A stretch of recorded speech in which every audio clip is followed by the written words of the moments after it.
Just a few of the highlights of the championship Western Kentucky team from last season, and that's who we're going to be talking about right now. Joining us, their head football coach, Jeff Brown. Jeff, good to have you with us, buddy. Thanks for having us. Also being part of our coverage today, Marcus Ward, defensive back. Marcus, good to have you here. And Forrest Lamp, offensive lineman. Jeff, I want to talk with you. When Phil Jackson was winning championships with the Chicago Bulls, he called it an odyssey. What was last year for your team?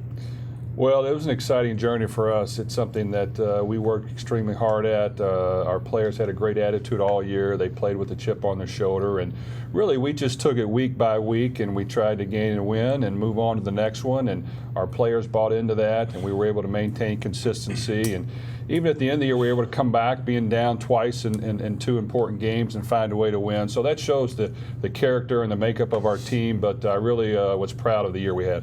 That's good, and you won the title and all that, but now the expectations of fans go way up. Does anybody realize what it takes, not just to get there, but to stay at that level? Well, that's the hard part. You know, we're happy that we climbed the ladder and had a successful year, but now it's about, can we develop consistency and try to remain in the hunt for that trophy at the end of the year. And that's what we've got to prove we can do. We're still a young, emerging team. There's a lot of outstanding teams in our conference that have been there and done that year after year. So we've got to prove that we can be a player more than 1 year, and this will be a test for us. But we've got some key components coming back that I like, and their leadership will be vital to our success. What was the theme in spring practice?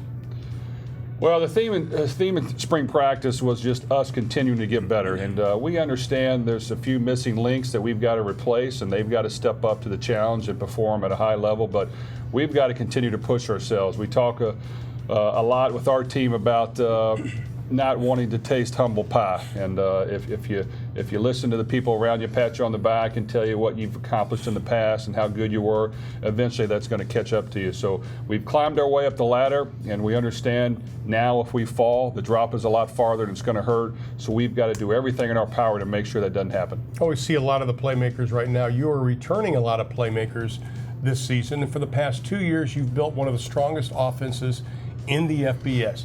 How do you continue that success when you're replacing such a vital cog in especially a quarterback position? Well, we got to lean on the experience in our team, and for us, that's our offensive line. They played outstanding last year and really the last 2 years, and we've got a lot of veteran seniors coming back that we're happy to have, and then our running backs, after Leon Allen sustained an injury, and Ace Wells and DeAndre Furby stepped up and played at an extremely high level, and receivers, Taywan Taylor was a big play threat for us, really can excel down the field. And Nick Norris was a slot receiver, shifty, fast, quick. He's a competitor.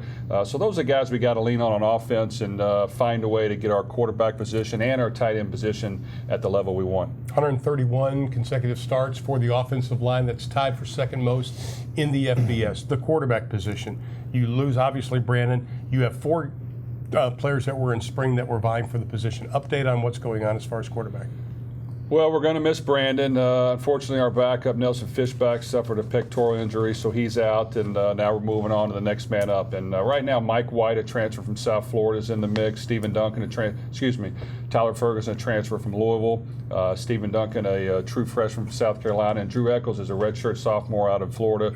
All four of those guys are working hard. They understand that we need that position to play extremely well. We ask our quarterback to do a lot, but I like the work ethic that they've had, and I like the attitude, and we've got to just put them in as many game-like tough situations as we can early on in camp in order to get them ready for game one. The good news is Ferguson and White both have experience, but as a head coach, have you ever been in the position where you are now where the quarterback situation is this unsettled a month before you actually get things in full gear? Well, that's the challenge for us, and we understand it, but like I said, I like the makeup of our guys.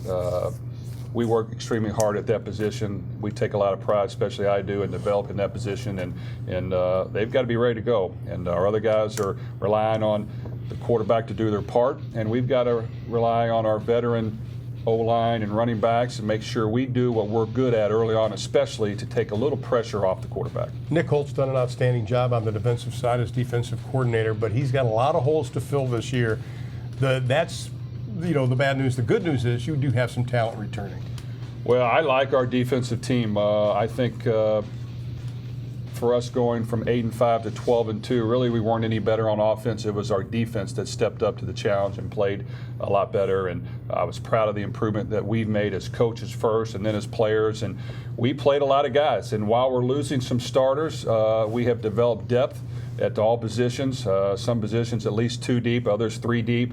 We can rotate guys in. We can keep them fresh. I think they are hungry, and I anticipate our defense playing at a high level as well this year. Well, of 32 players who played at least 3 games last season, 21 of those returned. And before I turn to the players, we talk about the improvement from 2014 to 2015, and everybody wants to talk about the offense.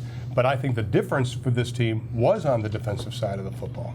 Without question, I was proud of the improvement we made, and we spent a lot of time, working on that, and we understood that the 2 years ago on defense was unacceptable, and that was by all of us, head coach, assistant coaches, players, and we wanted to make sure that we did our part in order to perform better, and I think our guys did, and I was proud of it. And really the end of the year and some key wins that we had, our defense kept us in the game, really helped us win the game. Even early on against Vanderbilt, we had some key stops and held them to 12 points. So our defense was a huge component to our success last year. Marcus Ward, preseason All-Conference USA. You're watching the defensive highlights, and you are intently looking at the monitor in front of us over that. How proud were you of the defense last season? Very proud. Like he said, it was a big difference coming from that 2014 season to last year of us being successful in what we were doing, and so we just bought in as a team on the defensive side of the ball with Coach Holt, our other coaches, just to the mindset that we can't be better than we were the season before if we don't get better. And so we bought into that, and the results are on the like you said, on the screen there what I'm watching. So I was just very proud of the people that gave their effort, and look what it turned out to be. So as we continue to watch the defensive highlights, a little sack there. Coach Holt, what has he instilled in you?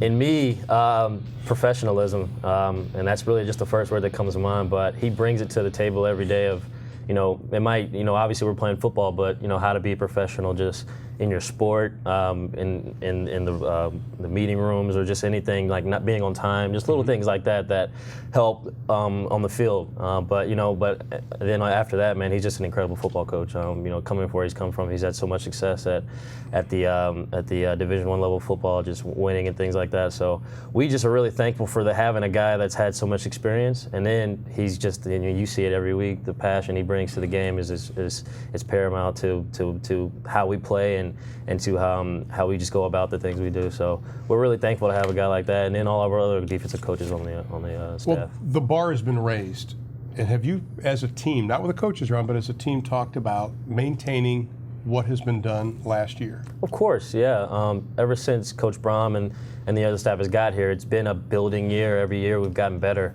and so you might ask yourself, what do we do after winning a championship? Mm-hmm. But we're just ready for the challenge. I mean, it's a new season. We've got new players, or some new players in new positions, and so it'll be fun to let those guys assert themselves. But yeah, you definitely want to build off of the success we've had and just keep moving forward. You don't ever want to go take a step backwards, and we'll try to do that when we start practice this fall. Also joining us, Forrest Lamb from the offensive line, who has the best hair in all 13 teams that have been here today.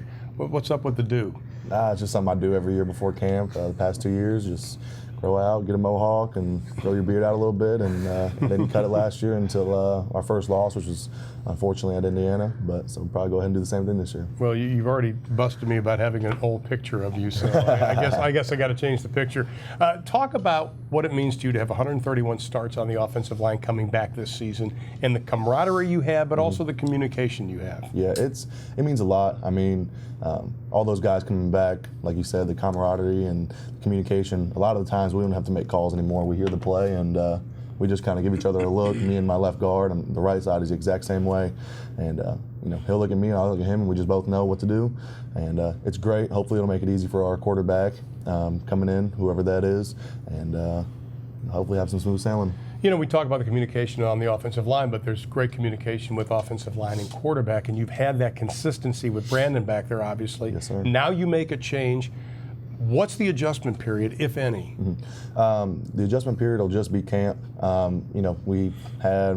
We've had 3 or 4 quarterbacks. Like Coach Brom said, one of our quarterbacks went down with a pec injury.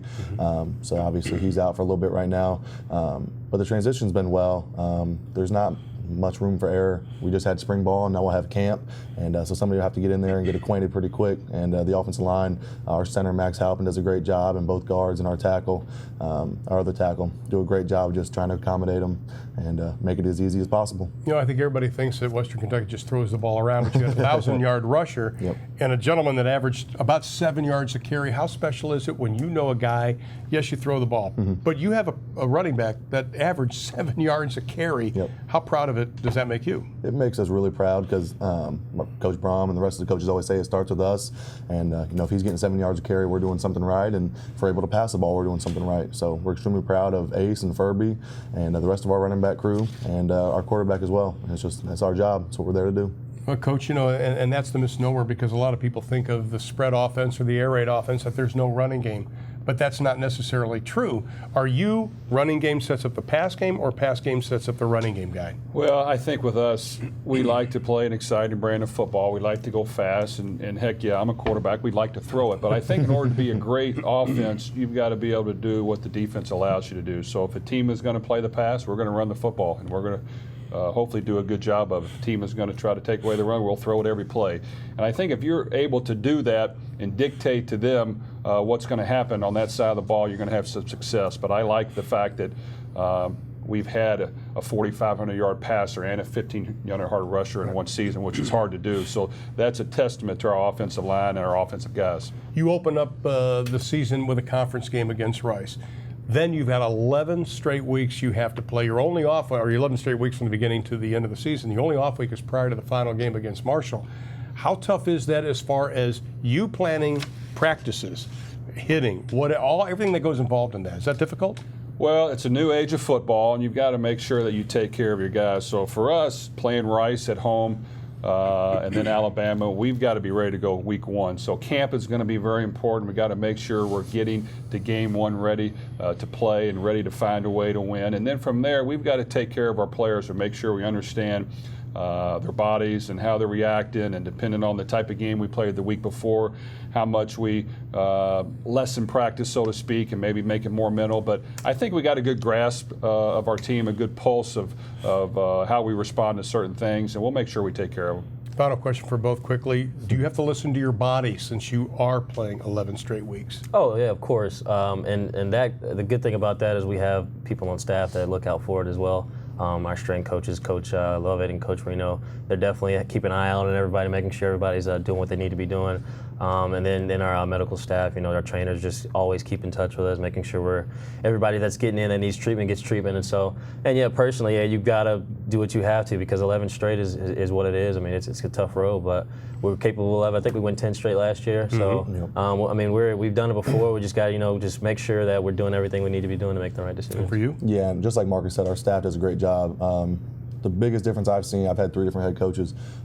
Coach Brom is a complete players coach.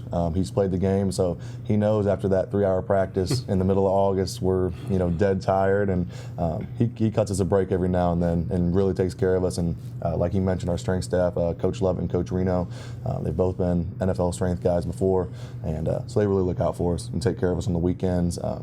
Saturdays during this off season, it's not off season anymore because we'll start camp on Tuesday. But Saturday, it's an off day. It's voluntary to come in, but the whole team's in there. We want to be there and get taken care of. So they do a great job.